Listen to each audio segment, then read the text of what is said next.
things at once. From an administrative perspective, quick admin, we will send you a copy of the PowerPoint presentation when it's done at the end of the day, probably be either today or tomorrow. If you have some questions, we will take those. You can send them in any time by going to the questions box in the lower part of your window there and typing in a question. We're really not going to answer those until the end of the presentation, but if you have them along the way, please put them in and we'll see them first come. There's also some polls that we're going to be providing, should be showing up in your window. Should be able to check those, just keep it tuned to those. And let's see, what else? We are recording this so that if you want to see it later or pass it on to other people in your organization, it'll be up on our website probably in early next week. And I think the last logistical problem is bathrooms are down to the left if you need to go. Let's talk today about what we're trying to do. The theme here is do you have time to play musical chairs? The goal of Growth Strategy Partners, and I would say the goal of most organizations here today, is how do you improve your business performance? How do you grow it? You see our little tagline, our business is growing yours. And one of the ways to do that is to improve managing your talent. Now, what's interesting is, and we do a lot of work on the talent, and you'll see a lot of this later, when we talk to probably every senior executive that we have relationships with, and we ask them, how important is the talent in your business? How important is having the people, great people, and all that? And you always hear, well, it's the number one thing, it's most important. And then what the follow-up question is, well, how much effort do you expend managing those people and making them the best they can be? And we usually get two answers. And the first part of that answer is not a lot, and I definitely need to be doing and should be doing more. Okay? And so what we've found is there's a reason why many organizations, many executives, many leaders are not extending the effort or putting in the effort that they need to and want to improve the talent in the organization. And it's not for a lack of effort and desire, but it's actually a lot to do with the know-how and what do you need to do? What are the techniques, the tactics, the insight? How do you build a very successful organization? And so it really comes down to a lot of times they don't know what to do. And so if they don't know what to do, therefore they don't put the effort in, or they may not try something. So what's the reason for, and what ends up happening from the musical chairs title is you may hire someone, they may not work, you may replace them, you may move them, and you basically play this game of musical chairs, which costs the company a lot of money, which we'll get into a little later. So the goal for today is, if we're trying to help improve the growth of your business, how do we impact the management of the talent?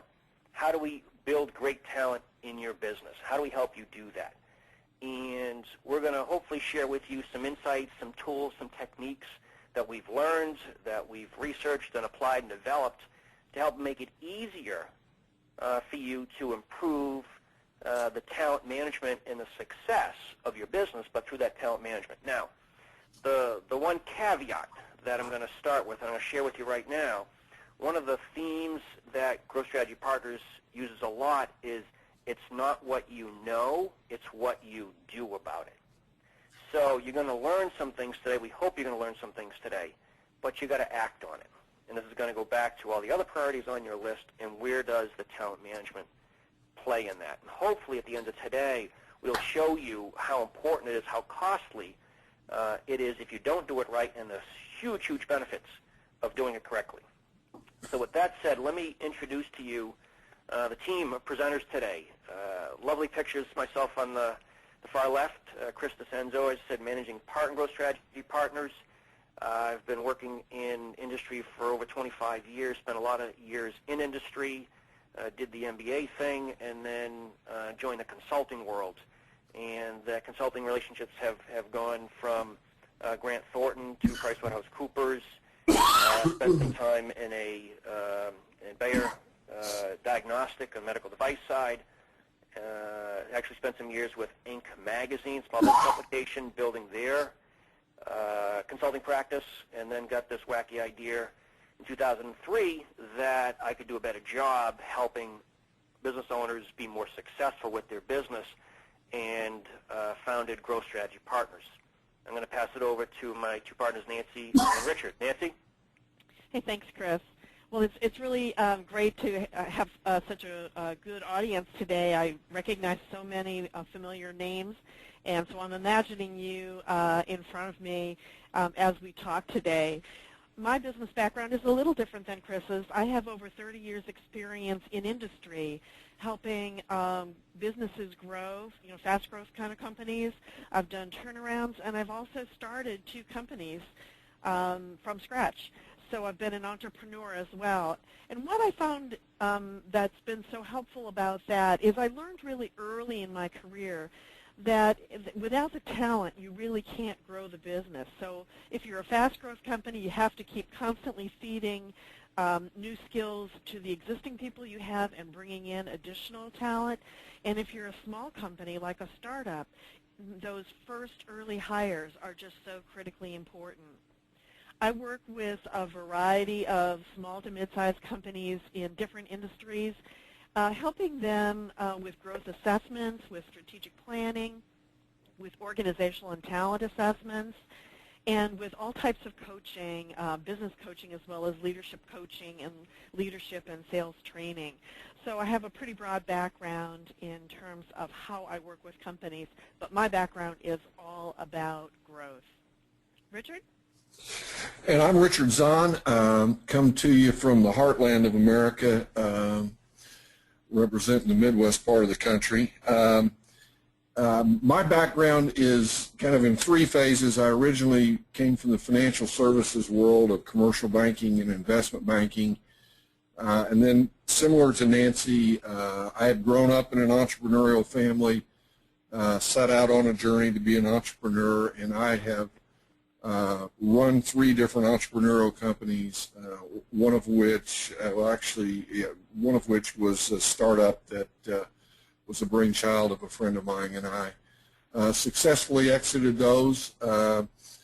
Decided about 15 plus years ago that what I really liked to do was to go alongside entrepreneurs and share some of the insights and resources that I had developed. Have been doing that for over 15 years in a broad variety of industries. The real, I think, thing that I enjoy is walking alongside entrepreneurs and helping them deal with the issues that come upon their plate as they grow the business. And lots and lots of those issues revolve around the topic today of people.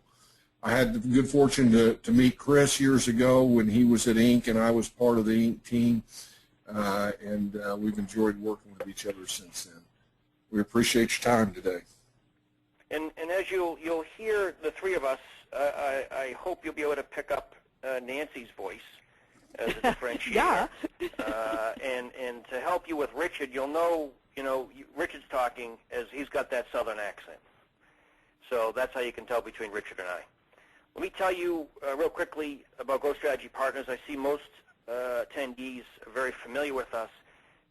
Our focus has always been to help what we call entrepreneurially minded organizations grow their revenues, profits, and talent more efficiently. In fact, our value offering, our value proposition is that we can help you grow it faster and more efficiently, and we can do that for 3 main reasons. We've done research to identify what do you have to do to grow the business, what drives growth. We've identified these 7 keys to growth. We actually call it the research is kind of the core of our business, and that research has identified these 7 keys, these 7 fundamentals to making a business successful. We've also found as we've gone out and diagnosed businesses, many of them aren't applying these fundamentals. You'll also see that we're talking specifically today about right seats with the right people. This is one of the keys to growth, so we're talking about that today. Now, why we can implement and help you grow your business faster is, A, we know what you need to do. Second of all, we've developed these tools and methodologies to implement these techniques faster and more efficiently. Obviously, specifically with today, if we could help you hire develop and improve your talent faster than you could do it yourself, then there's some benefit. Time to market, time to sales, time to profit improvement. And as you've heard from both Nancy and Richard, as part of our team, our consultants, very experienced, past presidents, CEOs, been there, done that. Whether they have a Southern accent or not, they're still pretty good. That's Growth Strategy Partners. So let's talk about talent. Let's get into how important is it to manage talent. Now, we know, you know, it's important to manage your talent. But what's the real impact? And you've probably seen many, many numbers thrown out there for many different reasons. But let me share with you one in particular. Research has shown that top performers have 2.5 times the productivity of an average performer. Now, when you think about, when we think about, we actually work with clients, we would look at an organization, the number of people in an organization. We'd actually picture in your mind a bell curve. And usually the middle of that bell curve, the majority of that population, the majority of employees are on the average side. And think about that. When you look at far left or far right, far left being the top performers, those are the ones that are 2.5 times more productive than your average performers. But most organizations have average performers. So, geez, just think of what you could do if you could take that bell curve, flatten it out, or drive more of those average performers to be top performers. 2.5 times more productive. So what does that mean? Let's see, we could have half as many people or twice as many revenues or twice as much profit. That's the importance, one of the key aspects of having really, really strong talent. The second one, I'm going to pass to Richard. Actually, it's mine, Chris. It's Nancy, sorry. That's okay. Organizations can gain powerful competitive advantage by tapping into their talent and learning how to effectively organize and lead it. What happens is that talent contributes to competitive advantage, and although many organizations acknowledge the importance of people, most don't do enough in order to make them a source of competitive advantage. I just recently completed a proposal that I'm waiting to hear back on for a fast growth engineering company, and it's to coach a key member of the organization who has some real entrepreneurial skills. And so if we can help this individual increase their effectiveness as an entrepreneur, then the company has the potential to grow in a totally different and a new way. So it's really exciting to be involved in helping an organization tap into the talent they have and become more competitive as a result of it. Nancy, I know one of the questions we ask a lot of our clients, and when we do our research to drive the keys to growth, you know, one of the questions we ask is what is one of the most important components or aspects that have driven your success, made you more successful? And, you know, most of the time, 9 out of 10 times, they're saying, you know, the talent, the people in the organization, that's what's made us, you know, competitive. That's what's helped us win. And then when we ask them the second question, you know, what is your challenge going forward? It's finding more people, finding good talent. And that's, I don't think, new news to anybody out here, but I'm going to go back to how much emphasis, how much effort, and how much skill do we have trying to drive strong talent. Makes sense. And there's sort of the flip side to this is the downside of not having the right talent, or what many of us experience is the frustration of hiring the wrong person and then having to terminate that person. And there's obvious hard costs associated with firing people, rehiring new people, training people, and those, I think, are easy for us to quantify and understand. What we sometimes, I think, lose sight of on the downside is the disruption to the organization that goes from having open positions. On one hand, you wind up with people trying to fill in, maybe less effective at doing it, take away from their real key function within the organization. You also have the opportunity costs of leaving critical functions uncovered. And one of the situations I run across a lot, particularly in younger growing companies, is, well, I can't really afford to fill this position. They've identified a key hire, a key position, but gosh, I just don't have the money, I can't afford it. I think we sometimes forget to look at what's the implication of not filling that position. We look at the hard upfront costs. We don't look at the impact that filling the position with the right person can have on the organization. So one of the questions you got to constantly ask yourself is, how many wrong hires have I made? What's that costing me? And what's it costing me not to act on filling those positions that I know are important to the organization? We'll talk about these three, throughout the presentation. The 2.5 times productivity is great. The 3 to 5, you've probably even heard larger costs of a salary by not doing it right. And then the bottom line is whole competitive advantage. Our research has shown that those companies that have a stronger, higher performing talent, they're more successful, and you know it. Now, how do you get there? And that's what we want to share with you today. The themes that we're gonna focus on today are these. You know talent's your most important asset, but we don't always invest the time to grow. We're going to kind of reemphasize that a few times today, saying you need to do these things, but for some reason or excuse, it's not being done.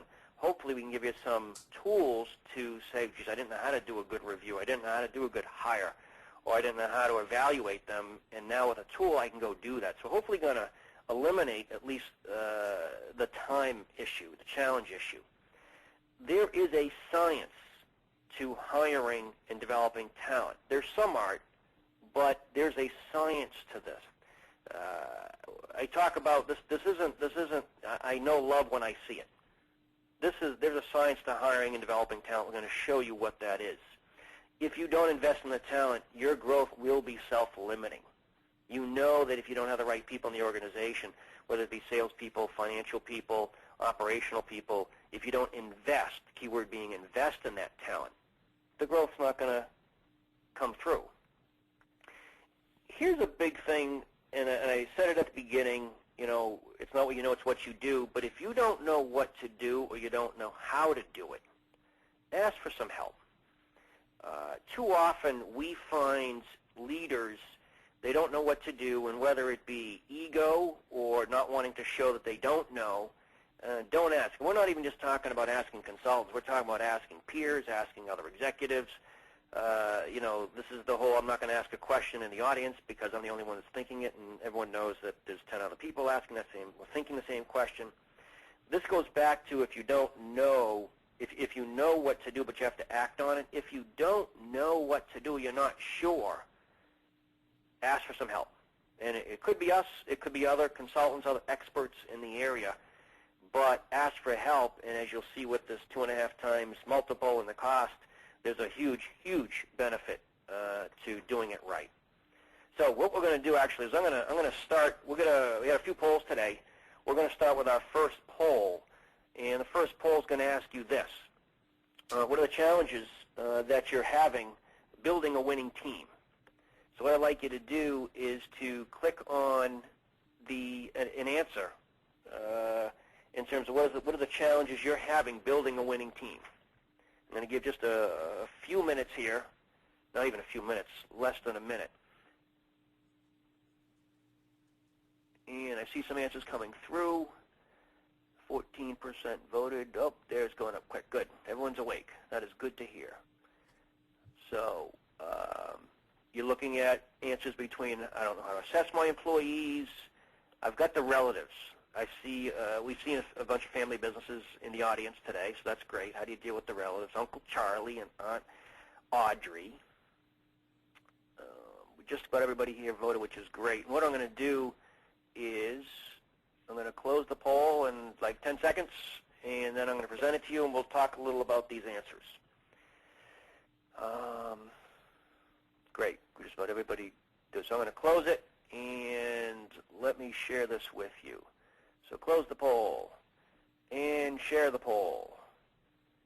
And here's what you should be seeing. If I see correctly, it says 40% don't have the workforce plan, and 40% don't have performance objectives to be able to measure success with these people. Nancy, Richard, you can see these, I believe. Is that correct? Yes, that's Correct. correct. Yeah, that's pretty interesting.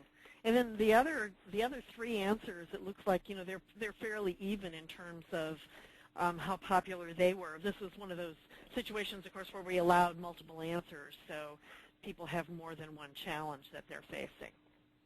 Now, it's interesting that they don't both have a workforce plan, to support the growth, but I find it interesting that there's no measurable performance objectives. There's no way to measure success. We'll get into discussions here later of, well, if you can't manage either a person or a piece of equipment or the business, how do you know if you're doing well or not? I find it interesting also that the last one, I find it difficult to compete for the best talent, is lower than I thought it might have been. I just thought there might be a little more. We've been hearing a lot of challenges with our clients trying to find good talent. It would be nice to have 5 or 6 A performers that we could choose from, and they weren't seeing that as much. Okay, so that's the poll. Let's move on. What we're going to do now is we're going to kick into the content of how do you now improve this? We know what the challenges are. We know it's important. How do we fix it? How do we solve it? Nancy? Thanks so much, Chris.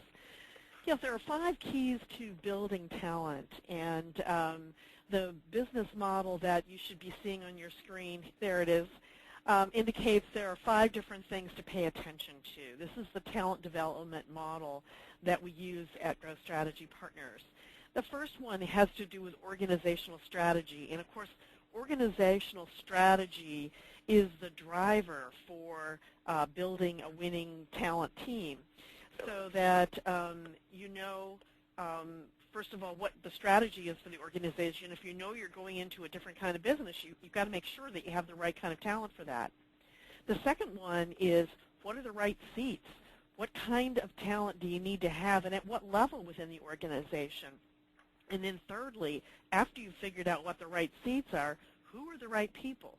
What are the competencies that those people need to have in order to be able to help drive your company toward meeting the strategic goals that you have?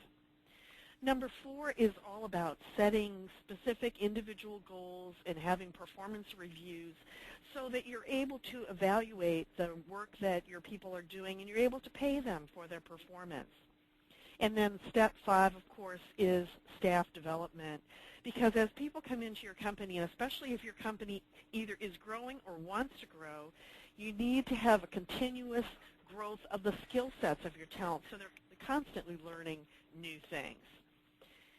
Let's take a look at the organization strategy in more detail now.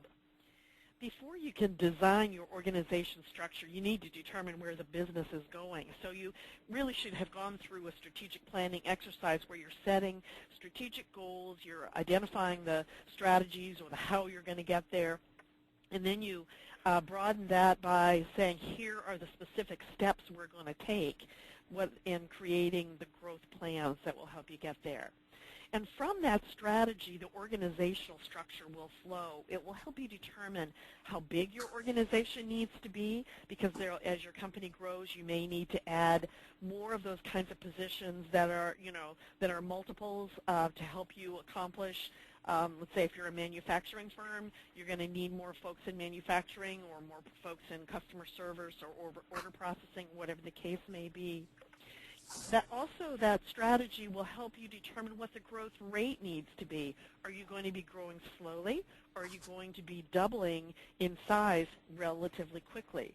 So those are all part of what goes into making up the organizational structure. Then what does the functional design need to be? For example, should marketing and sales be combined, or should they be driven separately?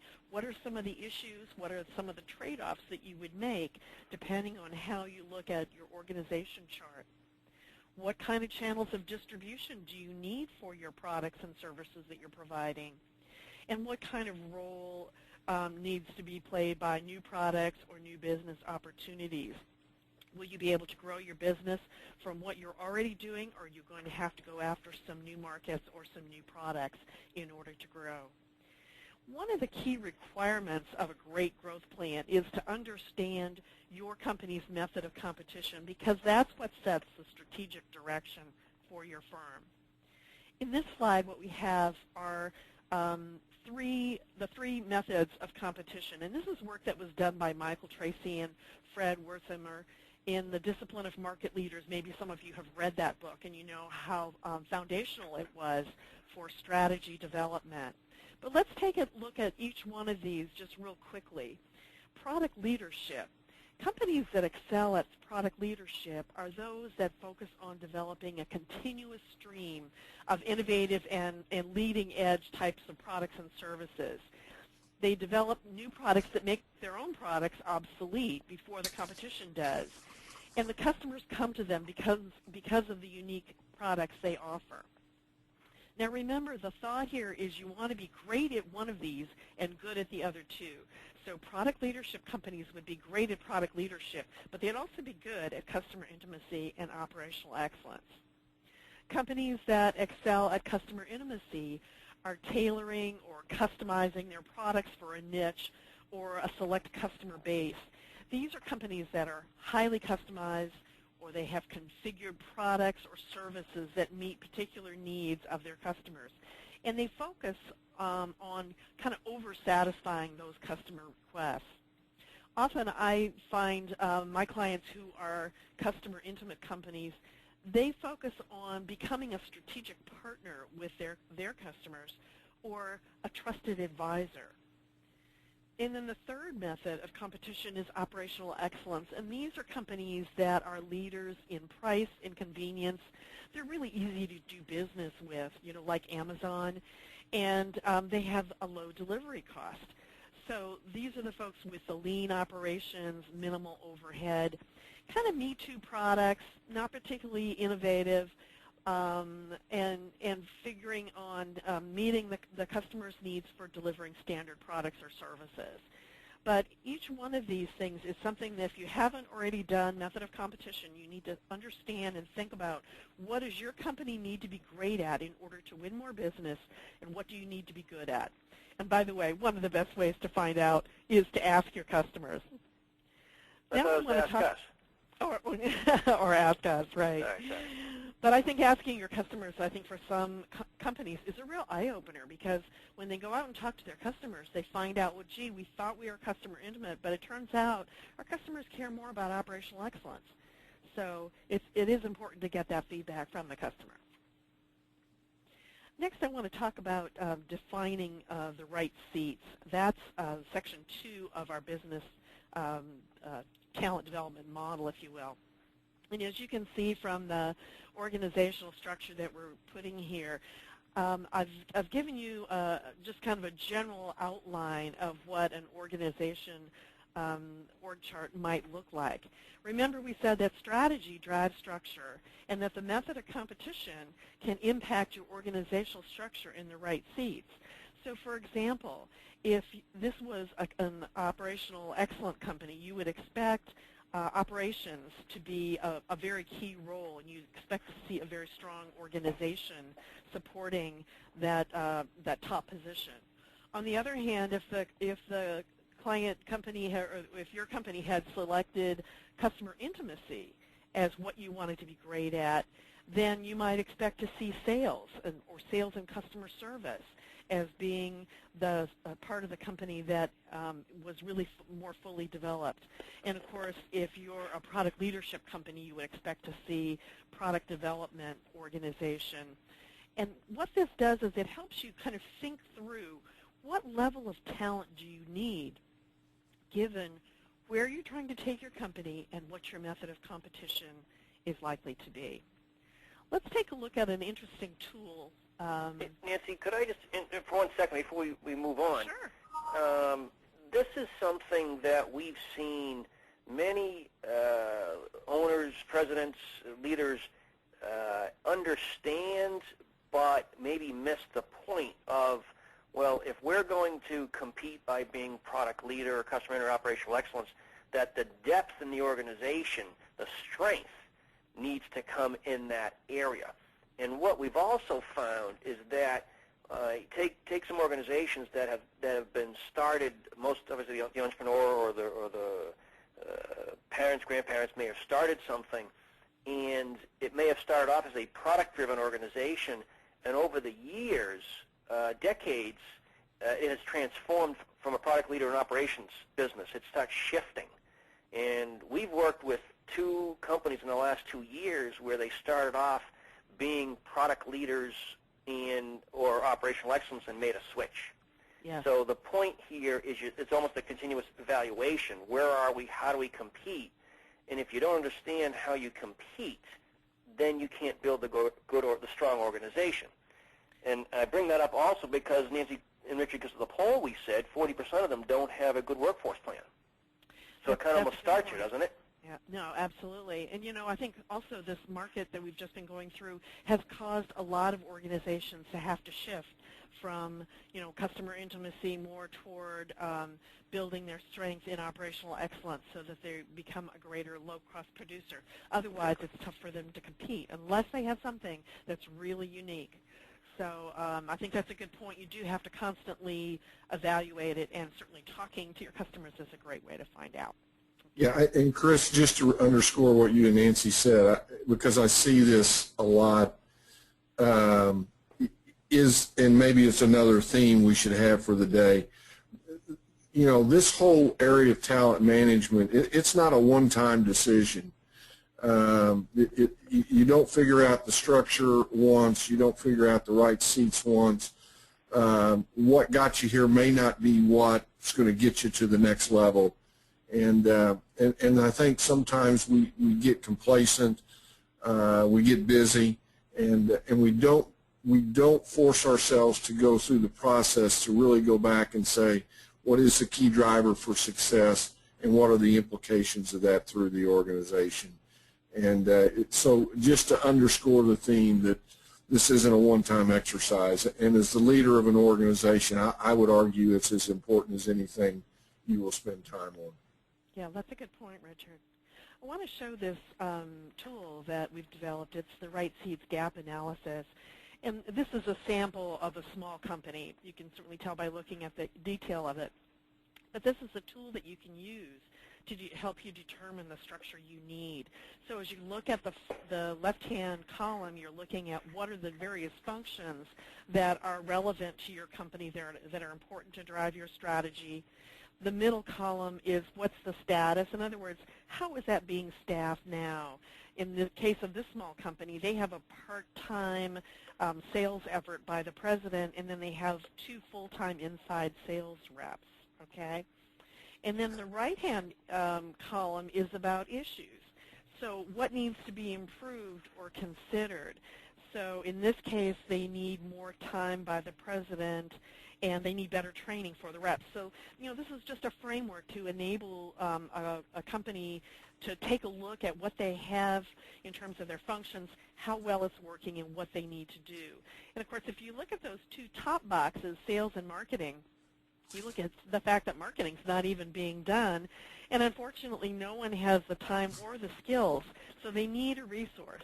That could be a resource that they bring in from outside, or it could be somebody that they could train and develop in order to build up the marketing skills inside. But once you decide what your organizational structure needs to be and any gaps that you currently have, then you need to set some goals.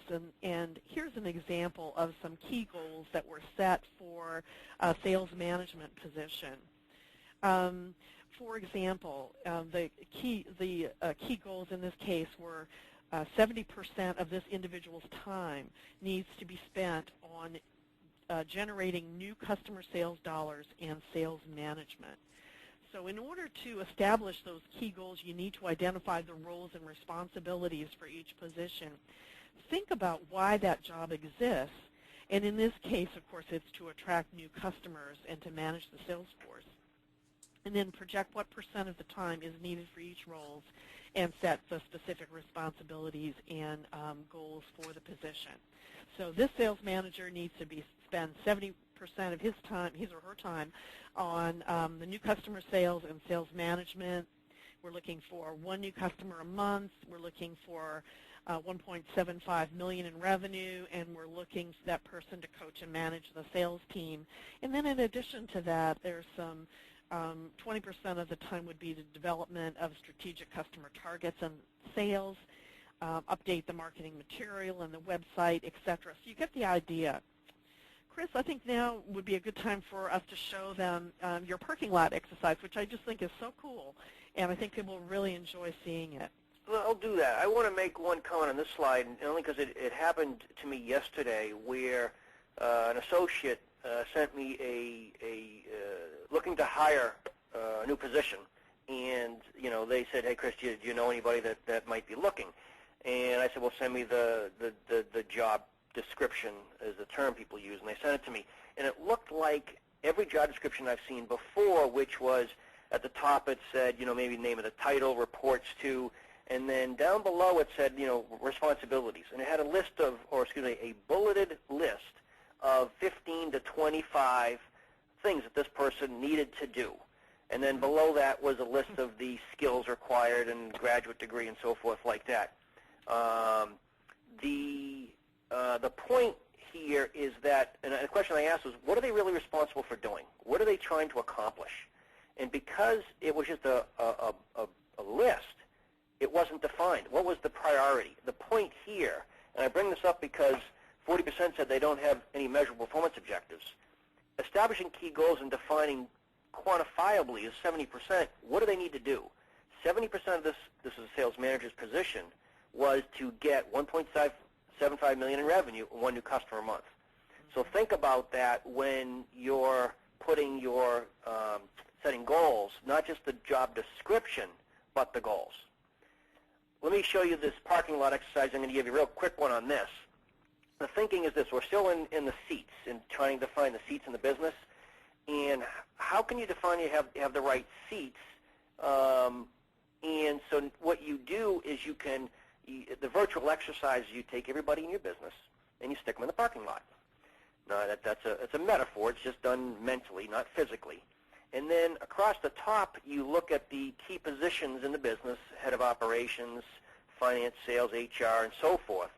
And then you do a quick little assessment on, do they have the right experience and skills needed? Have they accomplished what needs to be accomplished? And is there a cultural fit? And so the way this works is you look out in the parking lot, and you're looking for someone to head operations. And you've made this definition of what the goals are for that position and what the skills are. And now you look out in the parking lot and you go, do I have somebody out there that has this? And obviously you look at the ops person, but not necessarily. And you look and you say, well, does he or she have the skills? Have they accomplished what they need to accomplish? Do they have the cultural fit and behaviors? And the answer here, you have the yeses and the nos. So in this case here, you'll see that there's a lot of yeses, and you keep this person, yes. Here on, let's say, the finance side, they may have had the skills and experience, but they weren't getting the work done. They weren't accomplishing the goals they needed to do, and they really weren't a good cultural fit. They didn't have the right behaviors. By doing this quick exercise, you might find out, in fact, you will find out, that there are some people that are not a good fit and they shouldn't be here. And obviously there are others that do fit well. We've done this a couple times. No, we've done this actually a lot of times with our clients. Every time we do it, we get an aha from the leader going, oops, I kind of suspected they weren't a good fit, but this just puts it out there, even with a quick little assessment. So parking lot exercise is a good tool. Hopefully you take that forward today. Thanks, Chris. I just wanted to show you where we are in the 5 keys to building talent. We've talked about organizational structure, we've talked about right seats, and now we're going to talk next about right people. Finding the right people can be a real challenge, and it doesn't matter whether you're looking internally to promote someone into a new position, or whether you're going externally to find new people in order to fit those seats. I'm sure you've noticed that we all get really excited about new hires. In fact, we hire them based on their potential to meet our needs, and we really hope that that new person is going to be the right one. But I think with this slide, you get the idea that sometimes you end up hiring a rabbit to swim or a fish to run, and that just really doesn't work. Chris, I think it's time for another poll. So if we could go to this one, what problems do you encounter in the hiring process? And please select all that apply. So it'll take literally a minute now to answer this quick poll. Skills, fit, behaviors, afford. Answer is. Great. We're doing some quick votes here, Nancy. We'll catch up in some time. Okay, good. Where's my... You ready to close it out, Chris? We just about ready to go here. Let's see what we're looking at. Okay. Answer is. Here we go. Wow. So finding the person with the right skills and experience is really the big challenge. And the others are not, you know, I mean, they're significant, but there's not that much difference, is there? The affordability isn't showing up. No, which not is as obviously much with the market, the economy, you know, you would think that wouldn't be as much of an issue. But finding the right skills and experience, that's great, because now the question is, how do you do that, right? Right, exactly. And I think that takes us right to the next slide. Okay, let's talk a little bit about finding the right fit. How can you maximize the effectiveness of your hiring process? Let's decide that you make the decision to go and hire someone externally, some new talent that's going to support your growth plan. Well, as you look at this model, you see that skill in the upper left-hand corner is critically important, and obviously you're going to find that information from the resume and also from the references that you get. You'll pretty much start with the resume, and you'll take the resumes, and you'll probably get a lot of them, especially in this job market, and you'll sort them into different piles. So you've got an A pile for those people who fit really well, the B pile for those, you know, who look pretty good but aren't a perfect fit, and then you've got the C pile of people who you know, I'm sure are very nice people but are not a good fit based on skills and experience. And then what you want to do is you want to take a look at how specific their skills and experience is. And so you're going to need to interview them. You're going to need to talk to them. And my advice is in the interview process is just try to get them to demonstrate their skills. Because if you can do that, you'll have a much better sense of how good they really are. So I always do this when I'm interviewing somebody, and I can tell you a lot of the candidates, you know, they're not too fond of it because it's tough. But at the same time, if you really want to make sure that you're getting that right person for the job, you need to have them demonstrate it. So if it's a sales call, you have them, kind of lead you through a sales call that they might make. Or if it's an administrative assistant who you want to find out what her organizational skills are, you might have her do an inbox exercise where he or she has to prioritize a lot of work that needs to be done. And that's also something, of course, that you can check in references. But in addition to the resumes and the interviewing, you've got to make sure that reference check is really good, and you need to make sure that you're getting what you think. So listen carefully to what the person says that you're talking to, because some companies, for example, won't give you much information. They'll just confirm, you know, the hiring dates and that kind of thing. But often you can break through that and get more information. Ideally, you would also conduct some behavioral assessments first and then check references on those areas that are unclear or that may be a little bit soft in the assessment. So as you look at this model, you see that you need to find the skills that fit, you need to find the company culture fit, and you need to find the job behaviors that fit. And that's that sweet spot in the middle where you see the best fit. And Nancy, this is Richard, and I think the point I'd want to make is my experience is when I make bad hires, wrong hires, or I see others do it, it's because I skip a step in the process. Yeah. I don't take the time to make sure I use all the tools and available in all the steps in the process, because I got to get this position filled today, and it Yep. more often than not comes back to bite me. Right. Yeah, that's true. I know exactly what you mean, Richard. Okay. Let's take a look at a hiring profile. The position that we're talking about here is the sales manager, and the person being interviewed is a person by the name of John Smith. So if you need to go outside the company to find the right person, that next step is to define that hiring profile and to interview and score all the candidates based on the profile. You want to have a consistent view of what the candidates are good at and where their weaknesses are. So you see in this case, John has a 30% weight for his sales experience, and in the past he has a score of 8 out of 10 for meeting the goals that were set. And so then, therefore, you are going to evaluate each candidate you have for sales manager against those characteristics and score them with little reminders, okay? Because after a while, you can forget the differences between the different candidates. And so then you add up those scores, and you see that John has a total of 34.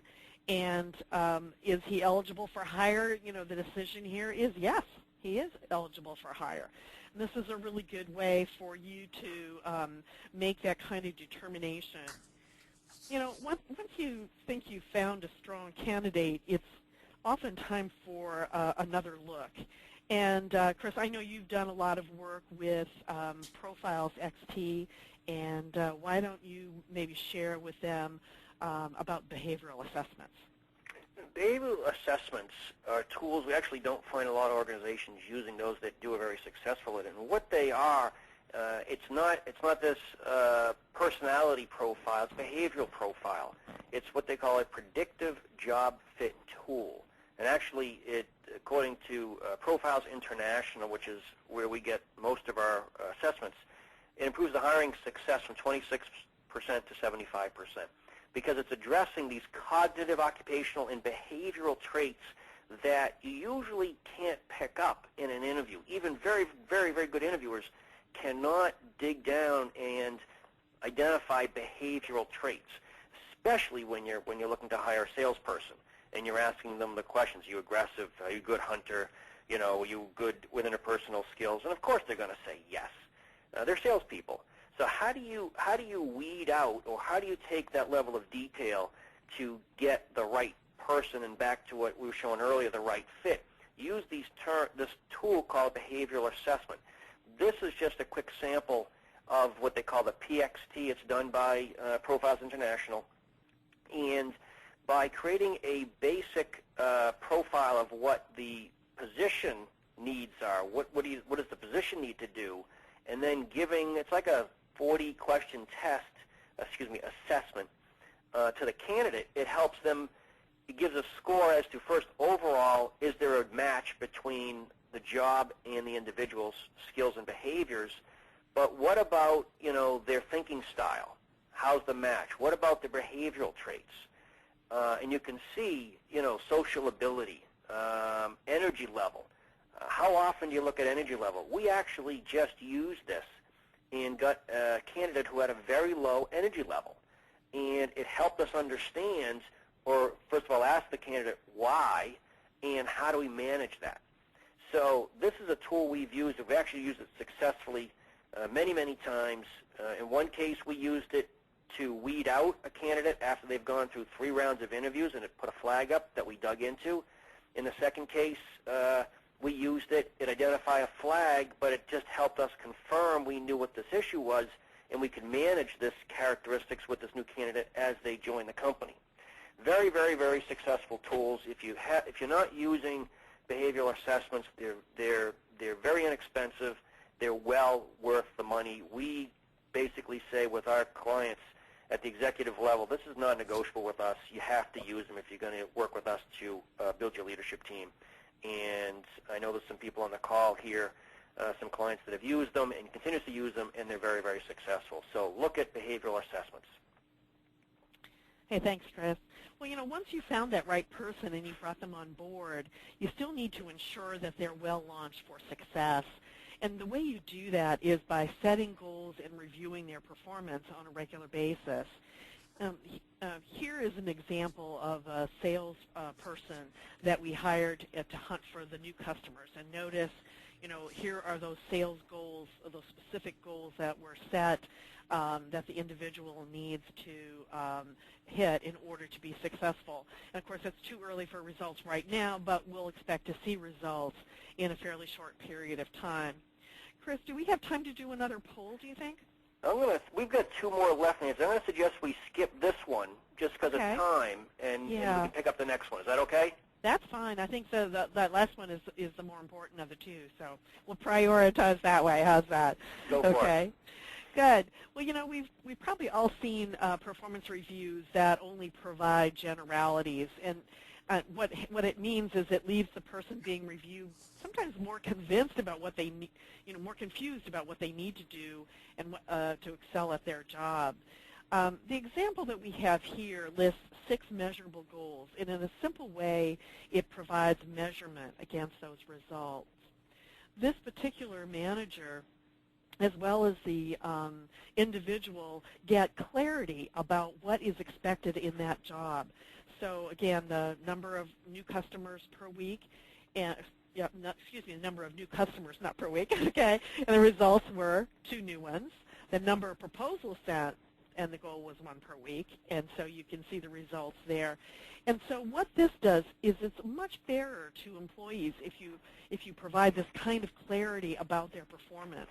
If you're not doing this, you're forcing that person to try to guess what it is they need to do, and you really can't expect top performance unless you're clearer about that. So don't make your people guess about what it is you need them to do to become a top performer. Let's talk a little bit about development.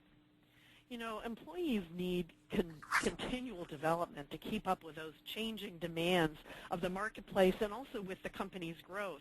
If your company is a fast growth company and you're doubling every few years, that means that all your folks are going to have to be constantly learning new skill sets and getting better at what they do. This is the 5th step of that talent development model that we talked about. And so let's just talk real quickly about what the choices are. In terms of internal resources, you can provide coaching. And research has shown, by the way, that those sales organizations that have a really effective coach, typically it's in their sales manager, those particular organizations are more successful than those that are not providing sales coaching. Then there's also technical or managerial training that you can get inside your company, and that's something that we provide to companies all the time. You can also take somebody out of their current job and put them in a rotation of different jobs to give them a broader understanding of the organization and help round out their background. You can put them on special projects so that they have an opportunity to demonstrate some leadership skills or some analysis skills or whatever it is they might be missing in their background. And of course, help them put together some career development plans. You don't do it for them, you do it with them so that they're figuring out where they want to take their career. And then of course there's some external resources available as well, both technical and managerial seminars, outside education, it might be going back to school, and then assignments within other divisions or locations. Chris, did you want to do this poll as well? Let's do this one real quick. Okay. Just try to keep on track. Great. What tools are you using to support your employee skills development? Please just very quickly check all that apply. Coaching, training, special projects. Is that, Nancy, putting the founder out to pasture? Is that what you mean by that? No, no, not at all. Not at all. But let's say you have a new initiative as part of your growth plan. Is this something that this particular individual might benefit from contributing to? Okay. We got about almost 90% here. I'm just going to close it just to keep on track here. Okay. And I'll share it with you. Okay, so 76% are providing coaching. That kind of surprises me, but it probably includes sort of informal coaching as well as more formal.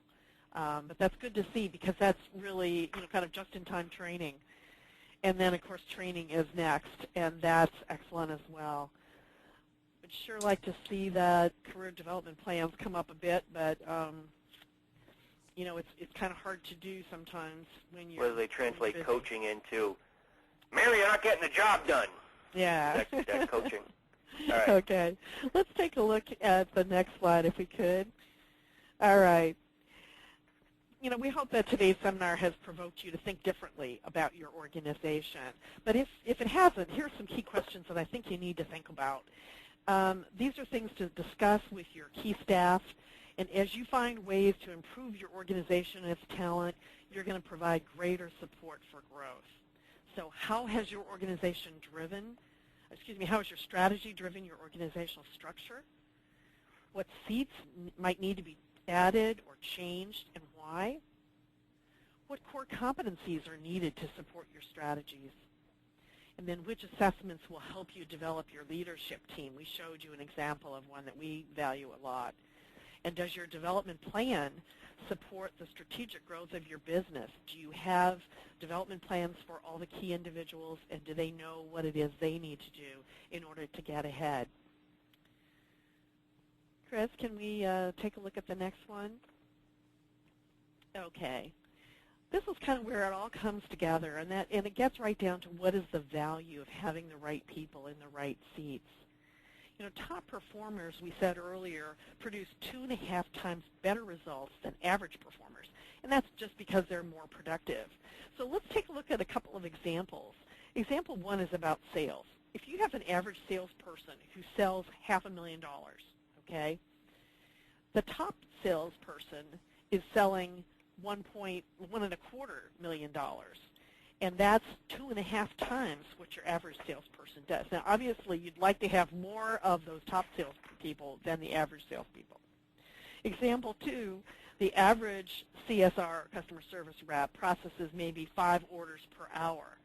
But the top customer service rep processes 12.5 orders per hour. So you can double productivity. You can either grow twice as fast or cut your costs in half. Any of those things. Top performers, as we also know, will increase your competitive advantage, and that just simply means you're going to win more business. And then the third thing is the cost of making a bad hire can be 3 to 5 times the annual salary of the person. Let's use that $500,000 salesperson. That translates to $40,000 in sales per month, and we're paying that person about $75,000. When that person leaves, whether they're fired or whether they leave on their own, typically it takes you at least 3 months, and I know a lot of companies where it takes them longer than that to find a replacement. But during those 3 months, you're losing that $120,000 in sales that they had been bringing in.